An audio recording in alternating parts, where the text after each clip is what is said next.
Madalas, may mga lindol sa iba't ibang bahagi ng Pilipinas. Pero sa loob ng 5 dekada o 50 taon, ngayon lang may tumama ng magnitude 7.8 sa malaking bahagi ng Mindanao. Kamustahin natin ang ating mga kababayan doon.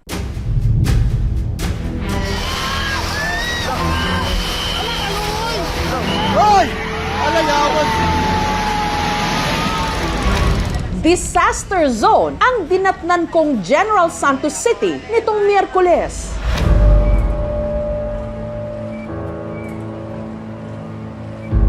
May mga building o gusaling gumuho. Bagamat tuloy pa rin ang gulong ng buhay. Maraming pamilya ngayon ang nagluluksa para sa mga buhay na hindi na isalba.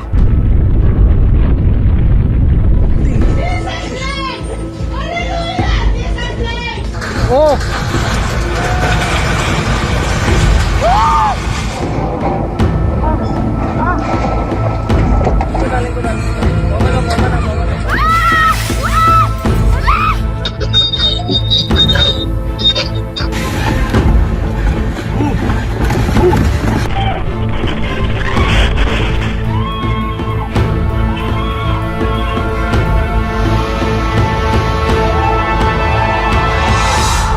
Ito ang mga iniwang bakas ng 7.8 magnitude na lindol, pinakamalakas na tumama sa ating bansa sa nakalipas na kalahating siglo. Dito po sa area na tinatawag na Soc Sargent o ang South Cotabato, Sultan Kudarat, Sarangani Province at ang General Santos City, kung saan po naitala ang epicenter o sentro ng lindol. Kasing lakas daw po yan ng lindol na tumama sa Luzon taong 1990. Bagamat ayon po naman sa rehistro ng US Geological Survey, ito raw ang pinakamalakas na lindol na tumama sa Pilipinas sa loob ng 50 taon.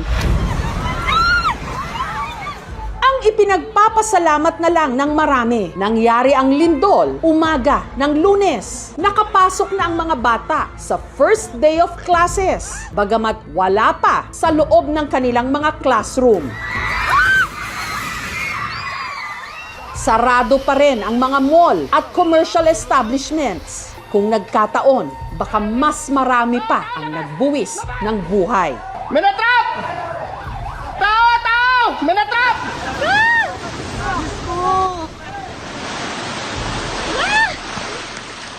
Pati ang Lake Holon sa South Cotabato, niyanig. Olo! Bas! Hindi. Wala lang slide sa campsite. Wala sa kulip pa dyan. Ang sementadong pantalan sa Balut Island sa Davao Occidental, nabiyak. Halika na! Halika na! Ang General Santos International Airport isinara matapos ang lindol. Bumagsak ang kisame nito. Isa pa ho sa mga makikitang epekto nitong lindol ay itong mga malalaking bitak ng lupa dito po mismo sa General Santos City. Ang sabi ho kasi nila, yung lindol daw po na tumama rito ay sanhi ng paggalaw ng Cotabato Trench na isa raw ho sa pinakaaktibo dito sa ating bansa. Kapansin-pansin lang po na yung mga nagtamo ng medyo matinding pinsala, yung mga konkretong istruktura, katulad nga ho nitong grocery na ito.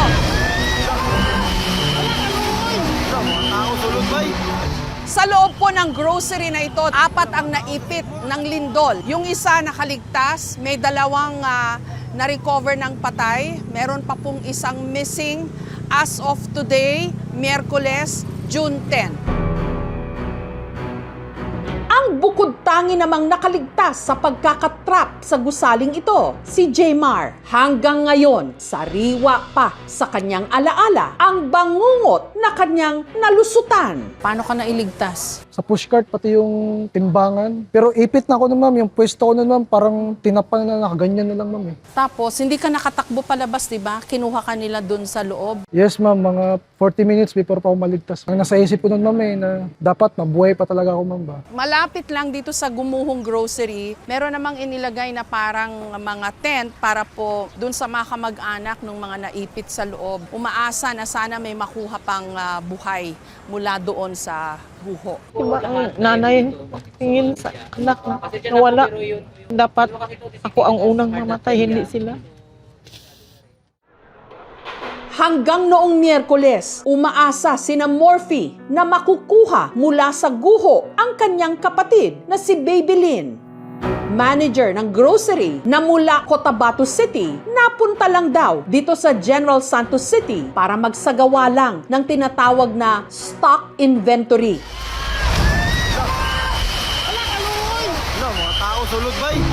Nakalabas na raw sana ang kanyang kapatid noong lumindol pero bumalik pa sa loob para tumulong sa mga natrap hanggang pati siya hindi na nakalabas pa. May gusto ho ba kayong sabihin sa mga nagre-rescue? Sana po agaran na pong makita yung kapatid namin. Simula nung nangyari, 3 araw na ngayon, wala pa ring resulta, hindi pa rin siya nakita. Sana po buhay pa po siya. Dasal ano ho? Oh, Inshallah. Tama. Assalamualaikum warahmatullah. salamat. Kinagabihan, sa wakas, nahanap na si Babylin na noon malamig ng bangkay. Ito daw po si Nana, isang rough collie. Nakatulong daw po sa paghahanap ng 2 missing na naipit dito po sa grocery. Yun lang, patay na nung nakuha yung mga bangkay. Pero good job, Nana! Good job! Sa viral videong ito, makikita ang paglabas ng mga service crew ng isang fast food chain na nasa 3 palapag na commercial building. Ilang segundo lang, Hoy! Alayawan! gumuho ito na parang kastilyong buhangin. Hanggang lamunin ng alikabok ang paligid. Ito na lang po ang naiwan o natira. Kapansin-pansin lang po na yung katabi naman niyang gusali, okay. Pati ho yung simbahan dito po sa kabilang bahagi ng fast food chain. Kumusta po yung operations nyo dito? As of now, ma'am, naka-red alert status po yung Bureau of Fire Protection kasama po ng mga ibang agencies. Naka-deploy po lahat sa mga areas natin dito within Region 12. Nagsagawa ng search and rescue ang Bureau of Fire Protection sa Gumuhong Gusali. Tao, labas! Labas! Labas! May natap! Sa loob, nakita nila ang bumagsak na kisame at iba pang mga parte ng istruktura. Naroon din ang isang lalaking nakasuot ng dilaw na parang may sinisilip. Online, napagkamalan pa siyang kawatan.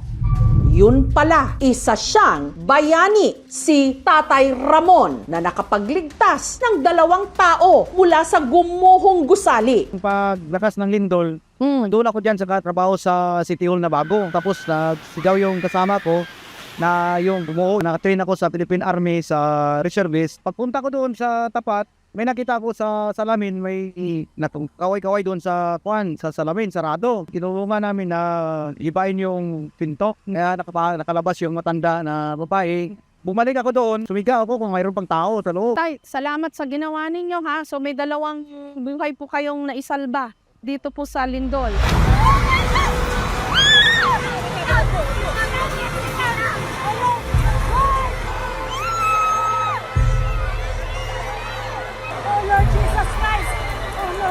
Sa isa sa mga nag-viral na video nung kasagsagan po nung lindol, yung kuhang-kuha po yung panic ng mga bata, pati na ho yung mga teacher, mga magulang. Dito ho yun nangyari sa Dajangas West Central Elementary School. Nag-start kami ng flag ceremony 7 o'clock. Before 7 o'clock, meron kasi kaming pa-surprise sana sa mga bata, yung mascot. Papasok na sana, papunta doon, biglang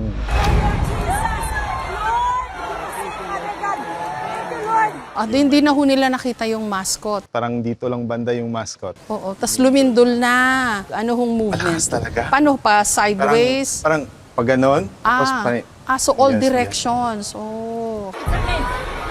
Saludo sa mga guro katulad ni Teacher Nika na may presence of mind na nagawang yakapin ang kanilang mga estudyante para protektahan sa lindol. Paano nyo pinakalma yung mga bata? Nung training po namin for mga earthquake drills, kailangan po namin unahin yung kapakanan ng mga bata po.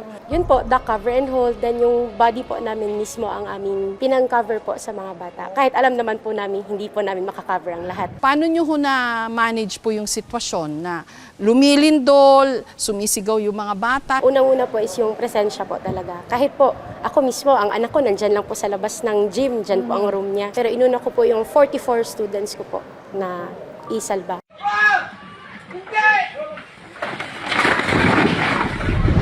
Libo-libo pa ring aftershocks ang naitatala. Pagkatapos ng lindol, ang ilan nasasanay na lang daw. So anong ginagawa nyo ho pag malakas pa rin yung aftershocks? Hilo na po kasi kami. Pero yun lang, nakikiramdam kami kung magsishake na malakas. So, Oo. hanap na naman kami na safety. Sira din. Oh, mukhang ano kaya ito dumaan dito yung yung fault line. Hindi lang mga commercial establishment o mga matataas na building ang tinamaan ng lindol. Pati na mga bahayan. Kamusta ho kayo rito? Ito po. Oh, natamaan ho ng gusto yung bahay nyo. Opo. Parang napagitnaan eh. Kasi sa downtown, may mga buildings Yes, na po, na-damage yes po, pero walang masyadong bahay. Pero dito sa inyo, daming tinamaan pala dito sa subdivision. Nakakapagtaka rin po. Parang may dinaanan lang talaga yung lindol, no? Opo. Yung iba namang bahay, okay naman. Bali, 7 houses po yung affected. Ganito rin po ang itsura ng mga ibang bahay kaya. Oo. Ito, oh. Anong speculation nyo? Anong theory nyo? I don't know, may nagsasabi na anong fault line. Kamusta kayo ngayon? Siyempre, kailangan mag-move forward kasi mahirap naman pag malugmok lang kami dito. Kailangan namin mag-isip ng paraan. May tinatawag kasi tayo na earthquake wave. Ang earthquake kasi may dinadaanan talaga yan. Kung yan na line na yan, medyo malapit siya or adjacent, yun yung talagang malakas. And then kung nakapatong pa yung gusali mo sa wave na yan, talagang may patutunguhan yung building mo. Yung age ng building, yes. Factor yun. Unang-una, paano sila na i-construct? Pagsunod sa building code, paggamit ng tamang materyales. Pangalawa, yung klase ng lupa, kung saan sila naitayo. Oh! Pagka nagkaroon ng isang malakas na earthquake, ang mga struktura na nakatayo sa isang malambot na lupa, sila ay nakakaramdam o nakaka-experience ng mas malakas na paggalaw compared sa mga buildings na nakatayo sa mga matigas na bato. Yung fault naman na gumalaw ay offshore, so malayo siya. Yung energy na nirelease ng fault nito ay pare-pareho kayong naramdaman. Yun lang, yung response ng paggalaw ng lupa magkakaiba. Ang naitalang epicenter o sentro ng lindol ang Sarangani, katabing probinsya ng General Santos. May ilang araw ding hindi maabot ang bayan ng Glan kung saan 12 ang namatay. Ilan sa mga ito natabunan ng landslide. Marami sa mga kalsada at tulay, bitak-bitak at sira-sira pero tinambakan ng lupa para makadaan ang mga sasakyan. Una-una, na-trap kami dito sa Malapatan, tapos babalik sana kami paglan. Hindi kami kadaan dito, yung clearing operation kami dito ngayon. Marami sa mga residente nagugutom na raw kaya nanlilimos sa gilid ng kalsada.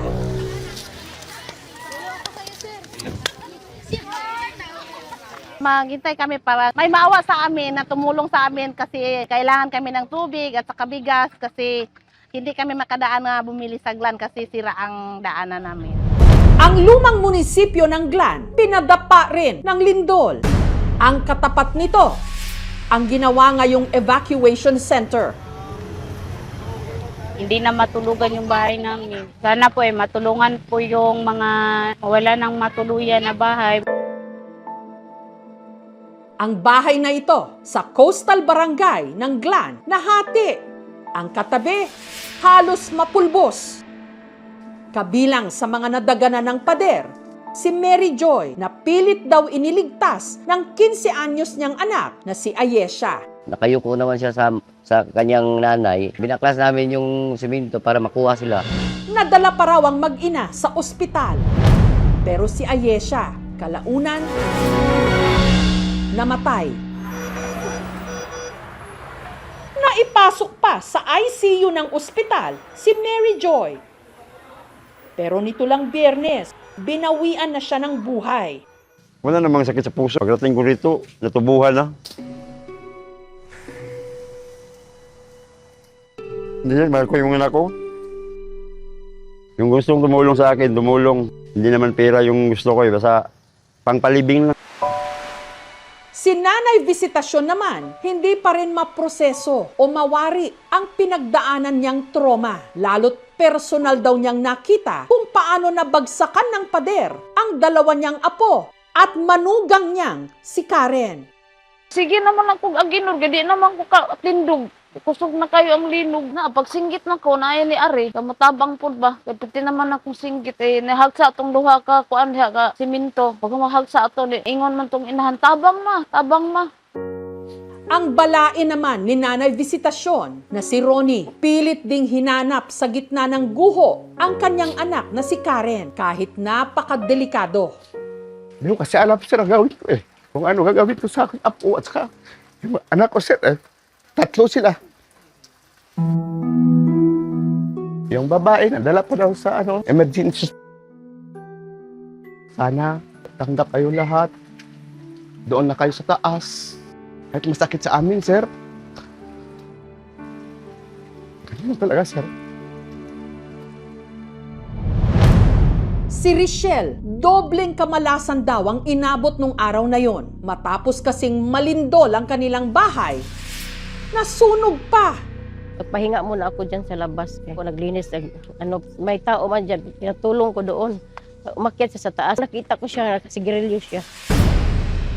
Ang nervous talaga ako. Yung lindol pa lang, tarantan ako. Tapos, dinagdagan pa yun sa sunog. Hindi lang bahay ang natupok, pati na ang maliit niyang tindahan. Hindi na mapapakinabangan. Hindi na. Baguran ko dyan. Tindahan pa naman yun, tayang. Wala akong hanap buhay. Hayaan ko na lang kasi at least buhay ako.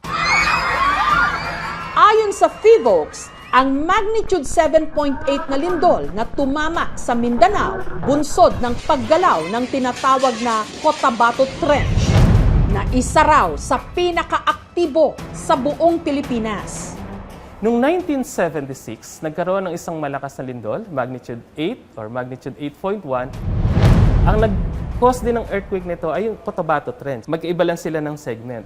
Naglabas ng animation ang Princeton University sa Amerika ng 7.8 magnitude na lindol na nangyari dito sa Pilipinas. At hindi lang pala sa Mindanao naramdaman ito, pati na sa buong mundo. Ipinaliwanag ng geoscientists ang nangyaring lindol na parang naghulog ka raw ng bato sa isang tubigan o pond. At dito makikita ang tinatawag na ripple effect.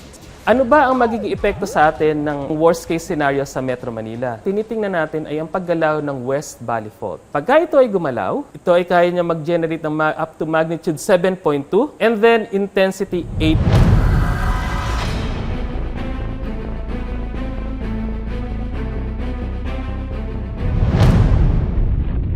Walang makapipigil sa lindol.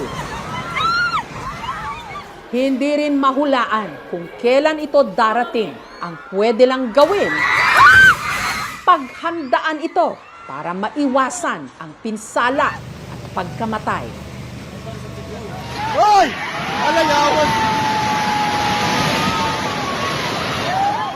Hoy, Ninay!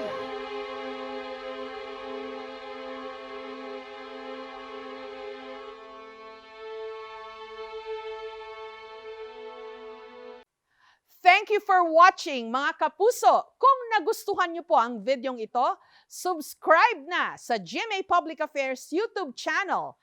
And don't forget to hit the bell button for our latest updates.